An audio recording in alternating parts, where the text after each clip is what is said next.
in a small village in the southern part of India, long ago in 1969, something terrible happened. An upper caste woman called Ammu had a secret love affair with an untouchable man called Vallath. It was secret.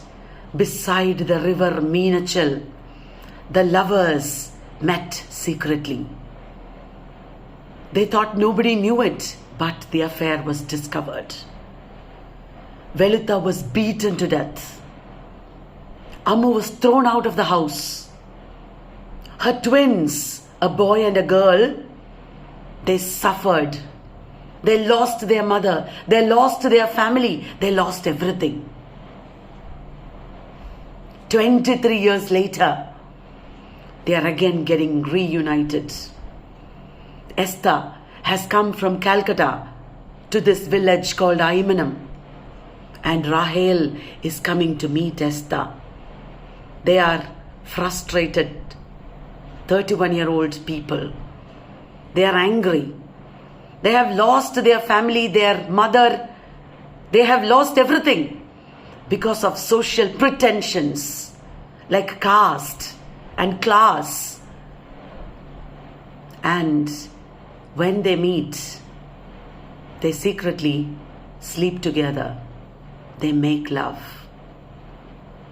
They are twins born of the same mother, brother and sister. But they don't care about anything anymore. They make love. This is the story of the world famous novel, The God of Small Things, written by Arundhati Roy. The girl Rahel is based on Arundhati Roy. Arundhati Roy got the Booker Prize in 1997 for this novel. And she went on to become a human rights activist, an anti-capitalist, anti-globalization activist, political activist, and a very famous non-fiction writer as well. This is an amazing novel. If you hear the story, you will never forget it. It is a haunting story. Shall I tell you the details? The story begins when 31-year-old Ammu, a young mother, she has left her husband in Assam. His name is Baba. And she has returned home to Ayemanam with her twins, Rahel and Esther. She had married Baba with great hopes. Her own father, Papachi, was abusive. He used to beat his wife, Mamachi, who is blind. He was an entomologist. He studied insects. And he had a collection of insects. The moths that he has mound and kept on the wall, they are symbols of silence and trauma. Ammu married Baba with great hopes, thinking that he will save her from her traumatic life. But Baba turned out to be a drunkard. He even tried to sell her to his own boss. And she was a strong woman. She escaped from him, came back to Ayemanam with her twins. She has a brother, Chaco. Chaco has started Paradise Pickles and Preserves, a company which is run by blind Mamachi. Papachi's sister is there, Baby Kochama. She is a very pampered girl. She has had convent education. She is very selfish. And she went to the convent to become a nun, but came back from there. You know why? Because she was in love with one father, Mulligan.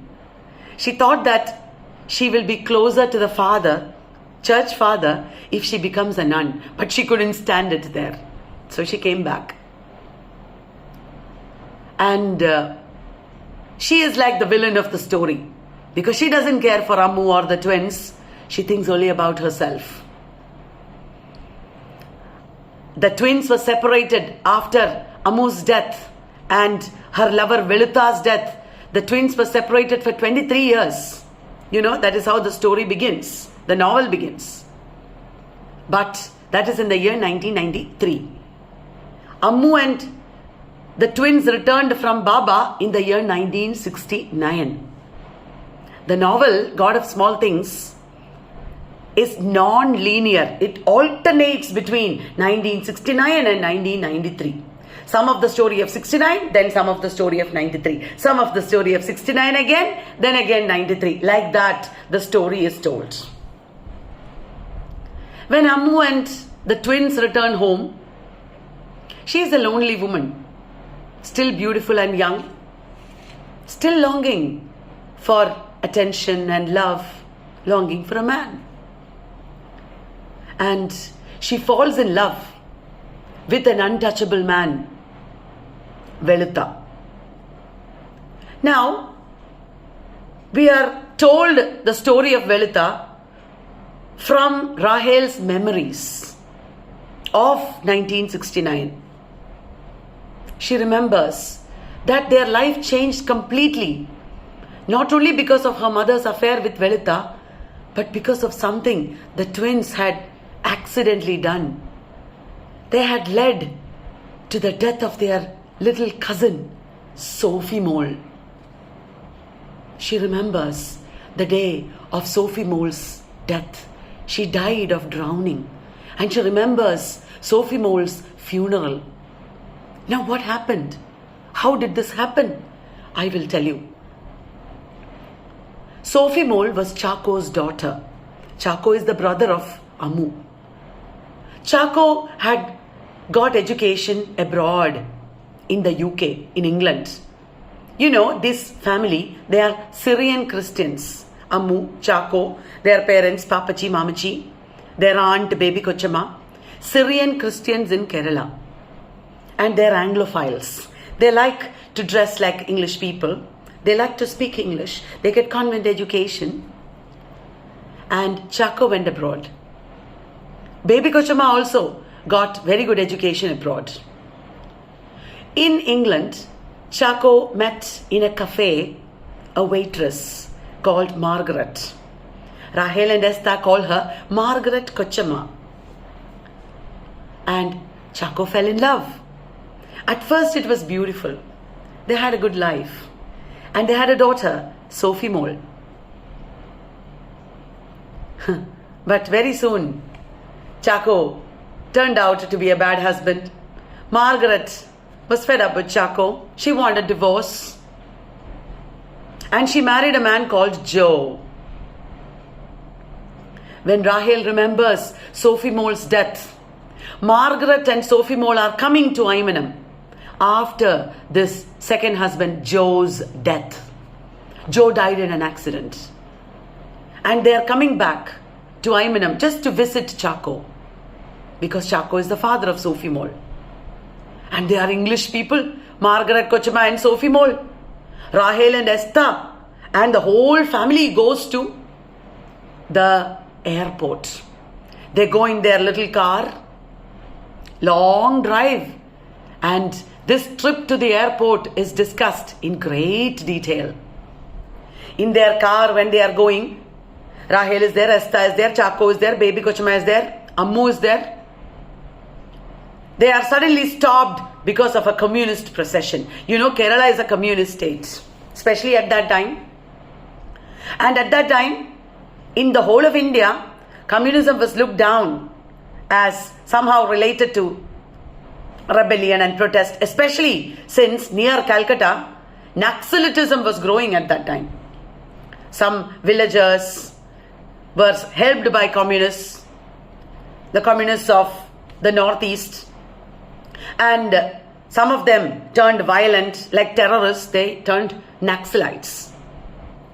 Now, in Kerala there is no Naxalitism, but the communists in Kerala want a change in the society. They protest. There was a procession and the car stops. The protesters give a flag to baby Kochama, and she has to hold up the flag. This is very hilarious. And in the procession, they see the untouchable Velutha. He's a laborer, a worker who's helping in Chaco's pickle company, Paradise Pickles and Preserves.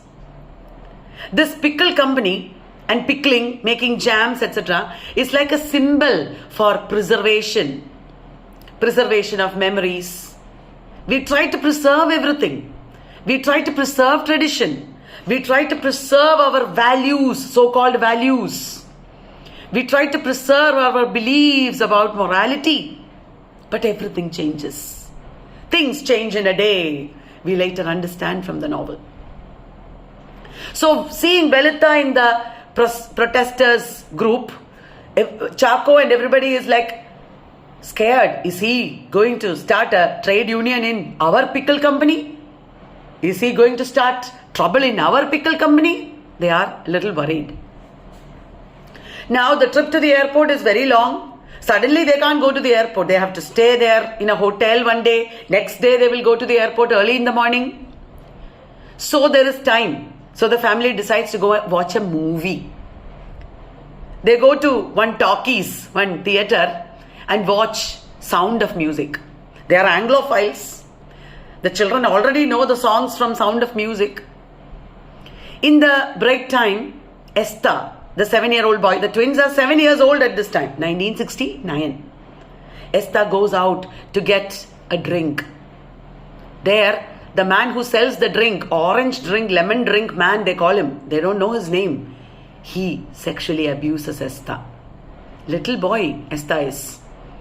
He asks Esther to come, makes Esther touch his private parts, and he masturbates sitting there into Esther's hands. Esther is like horrified, but he can't tell anybody. Rahel is his dizygotic twin. That means not identical twin, but they are like separate bodies and one single person. Rahel understands that Esther has undergone some trauma. She shares that trauma. Esther can't tell anybody. He's suffering silently because of that horrible thing that happened to him in the theatre. And that night he throws up. You know, sexual abuse of children is so horrible. And it happens all the time. It is such a criminal activity. And the next day, the twins are supposed to be in their best behavior, but our Esther is feeling frustrated and desperate and angry. When Sophie Mole comes, the adults have told Rahel and Esther, you are the ambassadors of India. You have to be in your best behavior. You have to say, how do you do? Rahel refuses to say, how do you do? And then Amu is angry. Amu says, I'll punish you when I get back home. Why are you disobeying me? Adults don't understand children. He's undergoing so much trauma right at that moment. There's nobody to understand. Sophie Mole doesn't care whether they say, how do you do or not. All these are adult pretensions. And they come back home. When they come back home, their servant Kochu Maria has made a cake saying, welcome home, Sophie Mole. Rahel and Esther love her, but all these pretensions are a little too much for them. And then they start playing together. That is the time when Amu gets interested in Velutha. Velutha is a very muscular man and he's very talented. She is sexually aroused. She realizes that she has desires. She needs a man. They meet secretly beside the Meenachal River. The Meenachal River is the silent witness to their lovemaking. And the affair will soon be discovered. It will be a terrible problem. When it finally happens, Mamachi is so angry with Velutha. Velutha's own father, Veliyapapan, is ready to kill Velutha. Because to cross the caste boundaries is like a sin. Such a big crime. Ammu is put under house arrest. She is so angry and she shouts at the twins. And the greatest fear the twins have is, will we lose Ammu's love? They are so much attached to Ammu. They can't lose Ammu. They can't see her cry. But that is exactly what happens to them. In a few days, that is exactly what happens to them. They lose Ammu. So when Ammu shouts at the twins, they are so upset. They decide to run away from home. They already have a little boat, which is very dangerous. Children should not go alone in the river, because the river overflows and it can be very violent at times. It's very deep. Sophie Mole decides to run away with the twins. Such small children they are. And the boat capsizes. Rahel and Esther escape. They swim ashore, but Sophie Mole drowns. Velutha had helped them with the boat. He had warned them not to take the boat alone, but they did it. They don't know what to do. They go to a house on the other side of the river, on the other bank of the river. It is called History House. It used to belong to a white man long ago. The locals call him Karisaipu. Karisaipa. It is believed that the ghost of Karisaipa is still there in the History House. The children go and hide there. They don't know what to do. They are so terrified. They didn't do it on purpose. And who is sleeping there in the yard? Nobody other than Velutha. Velutha is also hiding there because the love affair has been discovered. And at this time, Baby Kochama and the Aip family, they go to the police because they want Velutha to be captured and punished, to be taught a lesson for daring to have an affair with Ammu, the upper caste girl. They file a wrong complaint, a false complaint, that Ammu has been raped by Velutha. And they also say the children are missing, that Velutha has kidnapped the children. But Velutha was their friend. He was helping them, making toys for them. Velutha is captured by the police, taken to the police station. At the same time, it is discovered that Sophie Mole has drowned. Her body is found. Funeral happens. Rahel stands in the church during the funeral like a culprit. Ammu and the twins are like criminals in that house now, for the love affair as well as for the death of Sophie Mole. And Rahel, with her imagination, she doesn't even understand the gravity of the situation. She thinks that Sophie Mole is still alive. And she feels like Sophie Mole is going to be suffocated inside the coffin. At that time, a baby bat climbs up Baby Kochama's sari, which creates some fun for us readers. All that happens. After the funeral of Sophie Mole, the twins and Ammu are taken to the police station, where Velutha is arrested and kept on a false charge. Ammu is angry. The police officer treats Ammu like a prostitute. He glares at her breasts, taps her breasts like mangoes with his baton. She feels so insulted. And after this, Esther is manipulated by Baby Kochama. Baby Kochama wants Esther to lie and tell the police that Velutha did indeed kidnap them. Baby Kochama tells Esther, if you don't tell this story, if you don't say this, your Ammu will be arrested. You will lose your Ammu. Don't you want to save Ammu? Esther and Rahel, yes, we want to save Ammu. In order to save Ammu, they tell lies. Esther betrays Velutha. And Velutha is beaten to death by the police. Brutally.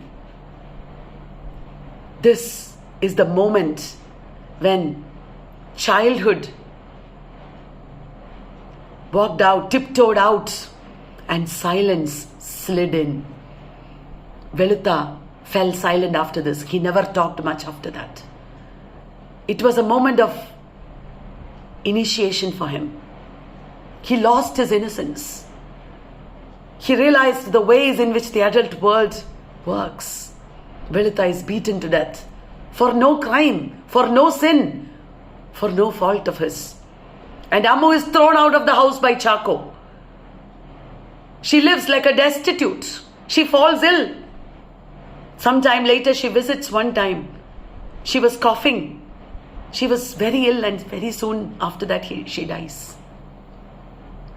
Esther is taken away to live with Baba in Calcutta. Esther and Rahel are separated. Rahel is put in some school or the other where nobody understands her, and she is suspended from the school. She is thrown out of the school for bad behavior.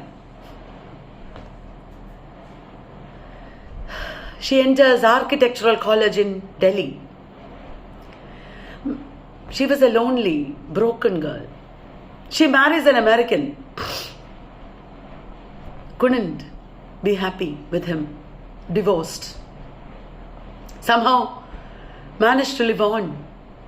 Now she is 31 in the year 1993. And she has come to meet Esther. Esther has been returned to Ayemanam. That is how Arundhati Roy puts it. She goes to meet her brother, who is silent, always washing himself, because he can't forget the filth that the orange drink, lemon drink man masturbated and put into his hands. He can't remember how he betrayed Vallath. He can't remember how they lost their Ammu. He's horrified. They don't care about any laws, any conventions, any family relationships anymore. They just silently get into the bed together and they make love. It was an act of breaking the love laws. It was an act of breaking silence. It was an act of breaking their trauma. That is how God of Small Things ends. Everything changes. With that one day, things change in a day. Even though we try to pickle history, pickle our memories, pickle our conventions, pickle our traditions, everything changes in a day. Change is what is the reality of this world. I hope you liked this video. It was a long video. Thank you for watching. Bye. Please read the novel.